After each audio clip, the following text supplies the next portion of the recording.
অহংকার এ হলো ছোট একটা শব্দ, কিন্তু এর প্রভাব অত্যন্ত বৃহৎ হয়ে থাকে। আর সব থেকে বড় সমস্যা হলো মানুষ আজ অবধি বুঝতেই পারেনি যে এই অহংকারের বাস্তব রূপ কিরকম। কেউ একে গর্বের নাম দেন, কেউ একে আত্মসম্মানের নাম দিয়ে থাকেন, এবং কোথাও একটা এমন সময় চলে আসে যখন সময় এই অহংকারকে ভেঙে খান খান করে দেয়। আর তখন না গর্ব আপনাকে বাঁচাতে পারে, না আপনার আত্মসম্মান। এখন যদি আপনাকে উদাহরণ দিই, তাহলে যেখানে আপনি বসে আছেন সেই ঘরেই ওপরে তাকান, সেই ছাদের দিকে। যদি এই ছাদ অহংকার করতে থাকে যে দেখো, আমি তো সব থেকে উঁচু জায়গায় আছি, আমার চেয়ে ওপরে আর কেউ নেই, আমি এই ঘরে থাকা সমস্ত ব্যক্তিকে ছায়া প্রদান করি, যদি এই অহংকার এসে যায় তাহলে কি? একবার ভেবে দেখুন, যদি পরের দিন তার উপর আরো একটা তলা বানিয়ে দেওয়া হয় তাহলে কি? এই ছাদ, যার নিজের উঁচু হবার অহংকার ছিল, যে সব থেকে ওপরে ছিল, সে এবার পায়ের তলায় চলে এসছে। এটাই হয়ে থাকে। মনে কখনোই অহংকার পোষণ করবেন না। যদি মনের মধ্যে কিছু রাখতে চান, তাহলে প্রেমের ভাব রাখুন, স্নেহ রাখুন। এই অহংকারকে আপনি যা ইচ্ছে নাম দিন, গর্ব হোক, আত্মসম্মান হোক, এর দ্বারা আপনার কোনোভাবেই কোনো লাভ হবে না। তাহলে এই অহংকারকে ত্যাগ করুন আর আমার সাথে ভালোবেসে বলুন, রাধা রাধা। কখনো কোনো বৃক্ষকে দেখেছেন? এই ধরিত্রী থেকে ততটুকুই জল নেয় যতটুকু তার প্রয়োজন। কোনো প্রাণীকে দেখুন, এই প্রকৃতি থেকে ততটুকুই খাবার গ্রহণ করবে যতটুকু তার খিদে রয়েছে। খিদে মিটে গেলে আর খাবে না। এবার মনুষ্যকে দেখুন, সে নিজের জীবনে যা কিছু পেয়েছে, বস্তু, ধন, খাবার, শক্তি, প্রয়োজনের থেকে অনেক বেশি লাভ করার চেষ্টা করে থাকে। প্রয়োজনের থেকে বেশি যদি পেয়েও যায়, তাহলেও তার কম মনে হয়। এবার এরকম ঠিক কেন হয়?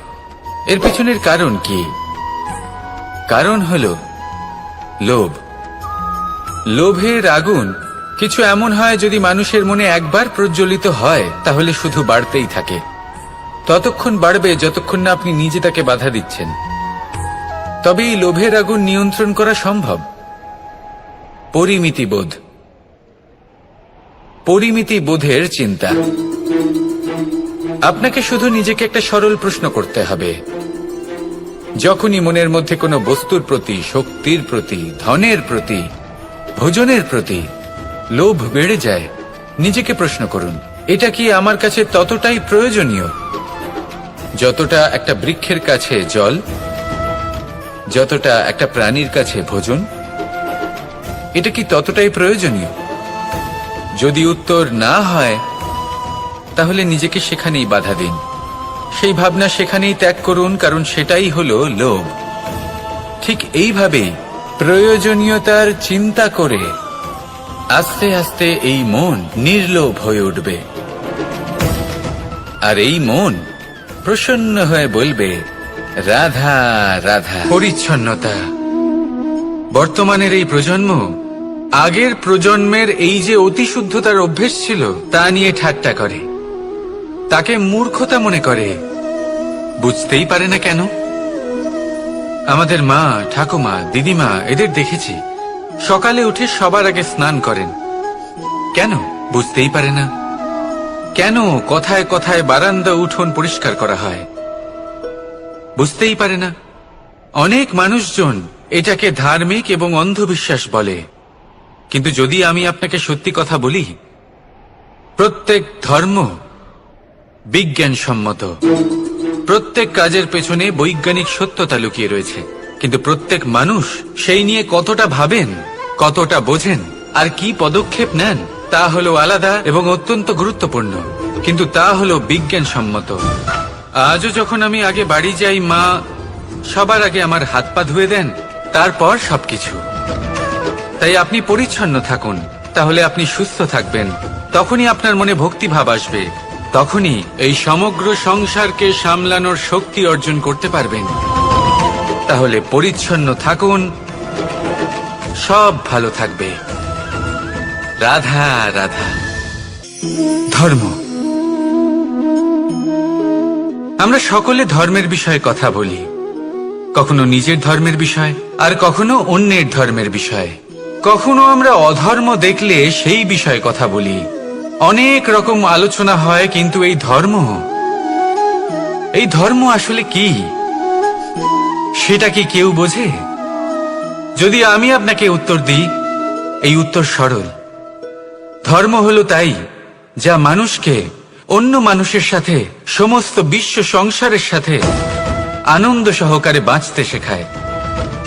সেই জন্য আপনি যদি কখনো কোনো ধর্মীয় স্থানে যান, সেই ধর্মীয় স্থানে গিয়ে আপনার শান্তির অনুভূতি হয়, তাই না? কিন্তু দেখুন, ধর্মের জ্ঞান থাকলেই সেই মানুষ ধর্মের পথে চলতে পারবে এমন কোনো কথা নেই। অনেক সময় সম্পর্কে যখন সংঘর্ষ বেড়ে যায়, তখন ইচ্ছের জন্ম হয়, ক্রোধের জন্ম হয়, অহংকারের জন্ম হয়, আর তারপর বিনাশ হয়ে যায় এই ধর্মের। সেই জন্য দ্বিতীয় সবথেকে গুরুত্বপূর্ণ গুণ যা আমার সারথীর মধ্যে থাকা উচিত, তা হলো ধর্মবীর হওয়া।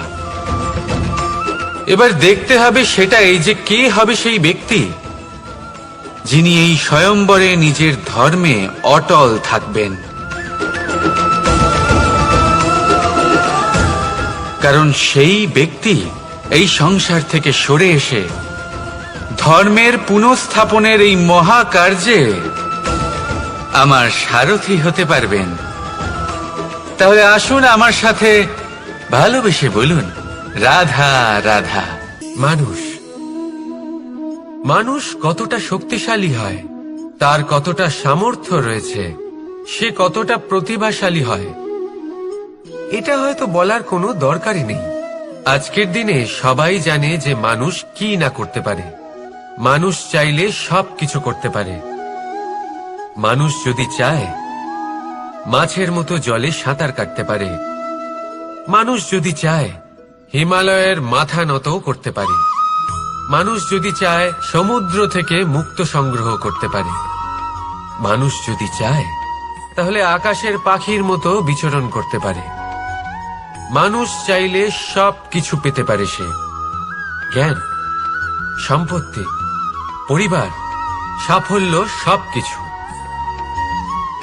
যদি কিছু থাকে যেটা সে গ্রহণ করতে চায় না, সেটা হলো তার দোষ, তার ভুল। মানুষ এসব কখনো গ্রহণ করতে চায় না।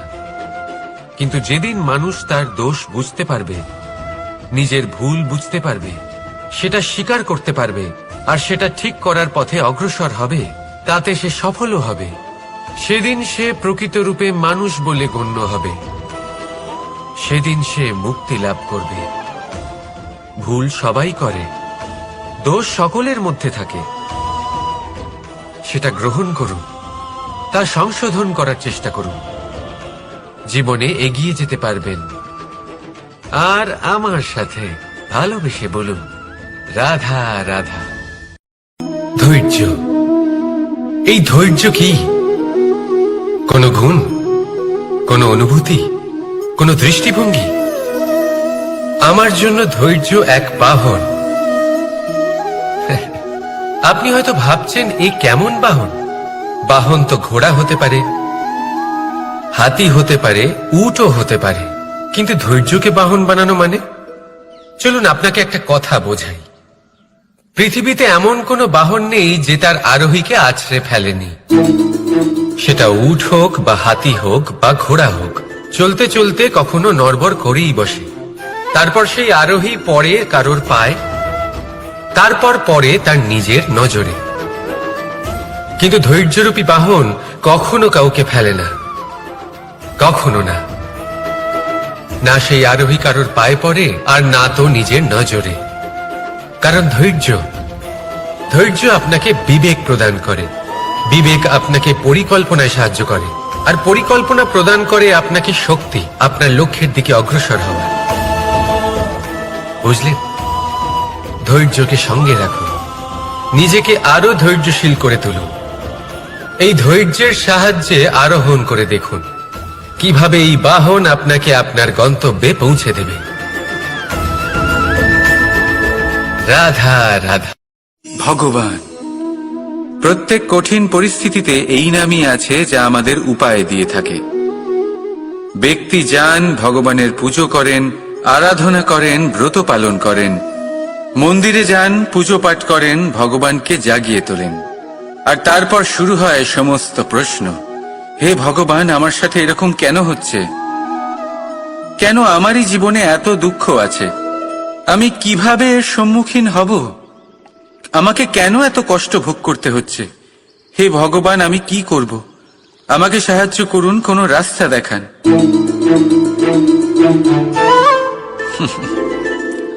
চলুন, আমি আপনাকে একটা প্রশ্ন করি।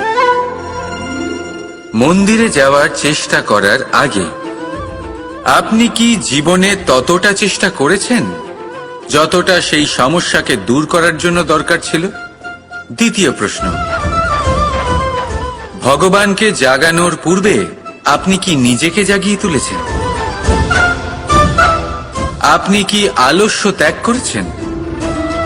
তৃতীয় প্রশ্ন, ভগবানকে জিজ্ঞাসা করার আগে আপনি কি নিজেকে জিজ্ঞাসা করেছেন যে আমি কেন এত অসফল হচ্ছি? যদি না করে থাকেন তাহলে সবার আগে এটা করুন। আপনি সমস্ত প্রশ্নের উত্তর পাবেন, সমস্ত বিপদের পরিত্রাণ পাবেন। অন্য কোথাও নয়, নিজের ভেতরে তাকিয়ে দেখুন। চেষ্টা করুন নিজেকে জাগিয়ে তোলার। আপনি সফল অবশ্যই হবেন, কারণ এই পরমাত্মা, ওই পরমেশ্বর, ওই পরব্রহ্ম আপনার মধ্যেই তো আছে। রাধা রাধা।